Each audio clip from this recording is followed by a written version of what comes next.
주시는 하나님의 말씀은 누가복음 1장 1절에서 4절까지입니다.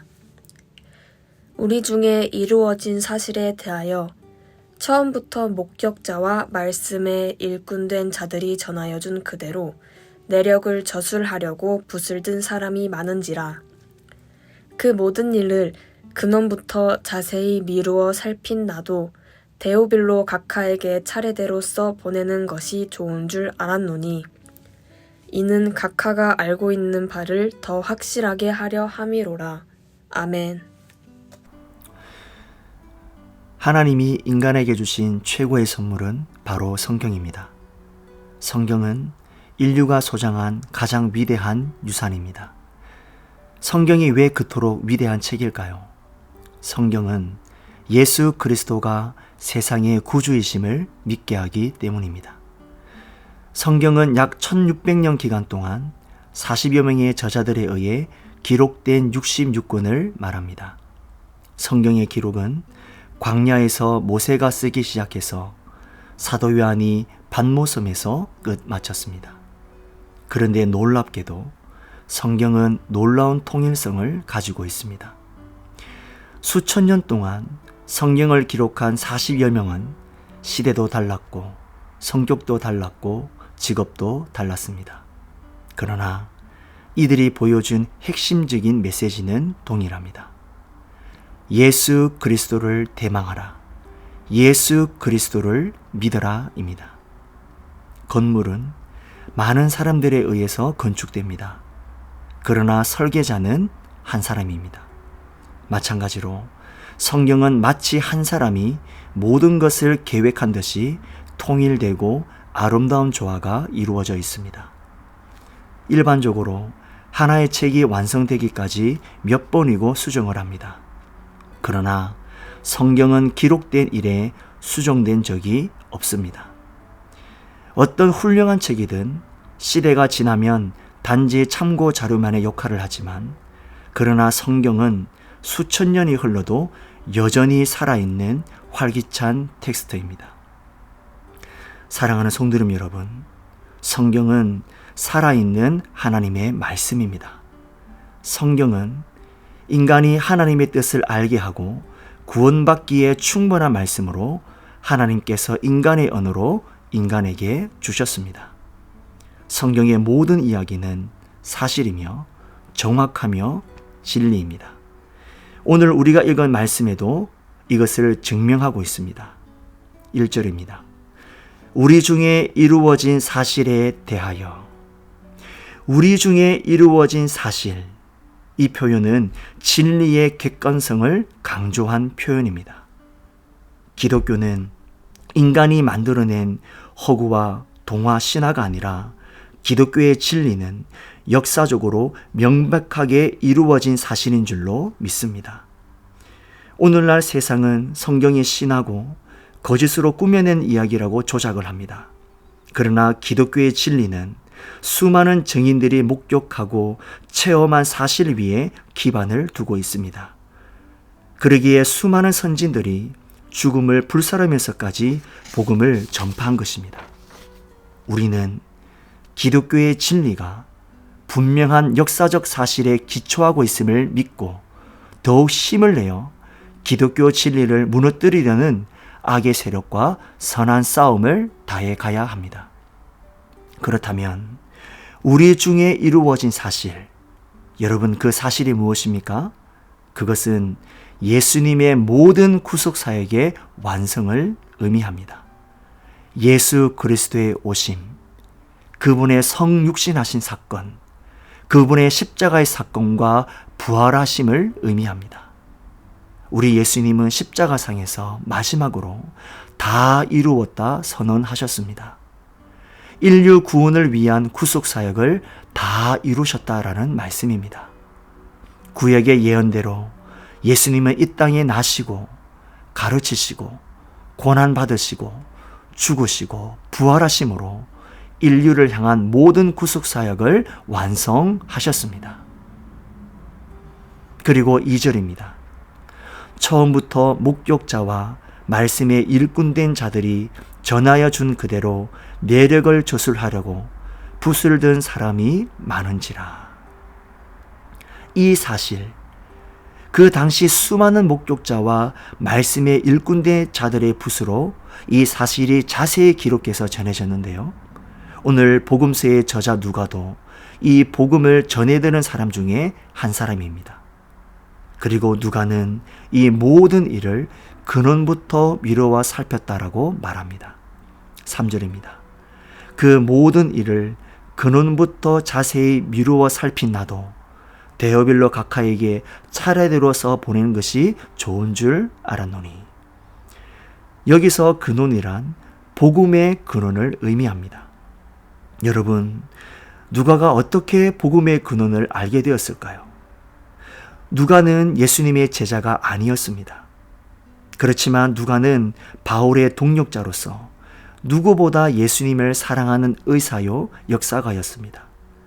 골로새서 4장 14절 말씀을 보시면 바울은 누가를 향하여 사랑을 받는 의사 누가와라고 표현하고 있습니다. 누가는 바울이 선교하는 데 없어서는 안 될 만큼 소중한 동력자였습니다. 데마는 세상을 사랑하여 주님 곁을 떠났지만 누가는 데마와 달리 끝까지 자리를 지킨 사람이었습니다. 누가는 유대인이 아니라 헬라인입니다. 전통 유대인도 아니고 예수님의 제자도 아니고 그는 이방인이었음에도 불구하고 이방인으로서 유일하게 성경을 기록했는데 그것이 바로 누가복음과 사도행전입니다. 그 이유가 무엇입니까? 그가 복음의 근원을 깨달았기 때문입니다. 1절에서 그가 고백하기를 우리 중에 이루어진 사실이라고 고백합니다. 다른 데서 이루어진 것이 아닙니다. 우리 중에, 무슨 말입니까? 자신에게 이루어진 사실이라는 것입니다. 이 말씀 속에는 자신은 예수님의 제자도 아니고 이방인이지만 그 복음, 그 십자가의 부활의 주님을 인격적으로 만났다라는 고백이 담겨져 있는 것입니다. 여러분, 주님을 만나 구원을 얻은 사람들이 쓸 수 있는 말이 우리 중에라는 말입니다. 붓을 든 남들이 깨달은 것을 말하는 것이 아닙니다. 단지 어떤 소식이 아닙니다. 말씀을 통해 내가 만난 하나님, 내가 체험한 하나님, 그 복음을 고백하고 있는 것입니다. 우리는 성경을 보면서 우리도 동일하게 우리 중에 이루어진 사실이라고 말할 수 있어야 합니다. 말씀을 통하여 주님이 나 같은 죄인을 사랑하셔서 나의 죄를 대신하여 십자가의 대속의 죽음을 당하시고 나를 위하여 부활하심으로 나를 하나님의 자녀로 삼아 주셨구나. 그 하나님의 은혜를, 그 복음의 근원을 깨달았을 때 바로 우리도 우리 중에 이루어진 사실이라고 고백할 수 있는 것입니다. 오늘부터 우리는 누가복음을 아침마다 묵상하게 됩니다. 누가복음은 이방인 출신 누가가 이방인들에게 죄인을 찾아 구원하시기 위하여 완전한 인간의 모습으로 오신 예수님을 소개하는 책입니다. 누가복음에 기록된 십자가의 사건이 나의 사건이 되고 누가복음에 기록된 사실들이 오늘 나에게 주는 메시지가 되고 누가복음을 통하여 복음의 참 근원을 깨닫는 저와 여러분들이 되시기를 간절히 소망합니다. 마지막 3절 4절 말씀을 보시겠습니다. 그 모든 일을 근원부터 자세히 미루어 살핀 나도 데오빌로 각하에게 차례대로 써 보내는 것이 좋은 줄 알았노니 이는 각하가 알고 있는 바를 더 확실하게 하려 함이로다. 누가는 누가복음의 수신자를 데오빌로 각하라고 밝혔습니다. 데오빌로는 데오스 하나님이라는 단어와 필로스 사랑하는 친구라는 뜻을 가진 합성어입니다. 하나님의 친구, 하나님을 사랑하는 자라는 뜻입니다. 1장 4절 말씀을 보시면 이미 데오빌로는 예수님이 누구인지 알고 있는 사람입니다. 데오빌로는 예수님을 믿는 이방인 기독교인이었습니다. 데오빌로를 각하라는 표현을 쓰고 있기 때문에 고위층 공직자로 예수님을 믿었던 한 개인에게 쓴 편지라고 알려져 있습니다. 그런데 다른 의견도 있습니다. 데오빌로를 한 개인이 아니라 그 이름의 뜻처럼 하나님을 사랑하는 사람들, 그 신앙 공동체라고 주장하는 사람들도 있습니다. 누가가 누가복음을 기록한 목적은 오직 하나, 데오빌로에게 이미 들은 복음에 대해서 확신을 심어주기 위해 누가복음을 써내려갔습니다.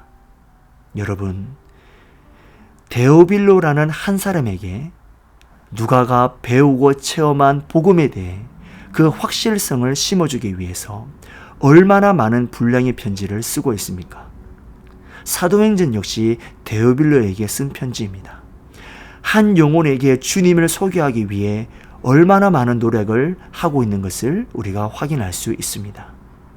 이것을 통해서 우리는 잃어버린 한 영혼을 위해 애쓰시고 찾고 또 찾는 예수님의 모습을 발견할 수가 있습니다. 누가도 예수님의 모습을 본받았음을 알 수 있습니다. 그렇다면 복음을 만난 우리도 어떠해야 하겠습니까? 복음을 알지 못하는 영혼들에 대해서 복음을 나 혼자만 간직하고 천국 가는 것이 목표가 아니라 잃어버린 영혼들에 대해 누가와 같은 자세를 가져야 할 것입니다. 우리가 가지고 있는 복음이 너무나 소중하기 때문입니다. 우리가 맛있는 식당에 가서 밥만 맛있게 잘 먹어도 그 사장님이 나랑 아무런 사이도 아닌데도 불구하고 주변의 동료들에게 또 가족들에게 그 식당 맛있다, 꼭 한번 가봐라, 얼마나 식당을 자랑하고 그 식당을 소개합니까? 우리가 가지고 있는 복음이 얼마나 소중하고 귀한 것입니까? 누가복음 1장 16절 17절 말씀, 내가 복음을 부끄러워하지 아니하노니 이 복음은 모든 믿는 자에게 구원을 주시는 하나님의 능력이 됨이라. 첫째는 유대인에게요 또한 헬라인에게로다. 아멘. 이 세상의 가장 큰 저주는 나를 위해 십자가에 달려 죽으시고 부활하신 예수님의 사랑을 모르는 것입니다. 예수님의 사랑을 모르고 죽는 것이 가장 큰 저주입니다. 이 세상에 주님의 사랑을 모르고 복음을 모르고 죽어가는 수많은 영혼들이 있습니다. 우리의 눈에는 그들이 보여야 합니다. 그리고 내가 만난 하나님, 내가 가지고 있는 이 복음을 자랑하며 전해야 합니다. 전하는 자가 없는데 그들이 어떻게 들을 수 있겠습니까? 오늘도 주님은 찾고 계십니다. 누가 나를 위해 저들을 향해 나아갈까? 그 찾으시는 한 사람이 저와 여러분들이 되시기를 간절히 소망합니다. 오늘도 그 복음을 전하는 아름다운 발걸음이 되어서 하나님께 영광 올려드리는 귀하고 복된 서문의 성도님들이 되시기를 주님의 이름으로 축원드립니다. 아멘. 우리 시간 함께 기도하겠습니다. 하나님, 누가복음을 통하여 죄인을 찾아 구원하시기 위하여 완전한 인간의 모습으로 오신 예수님을 인격적으로 만나게 하여 주시옵소서.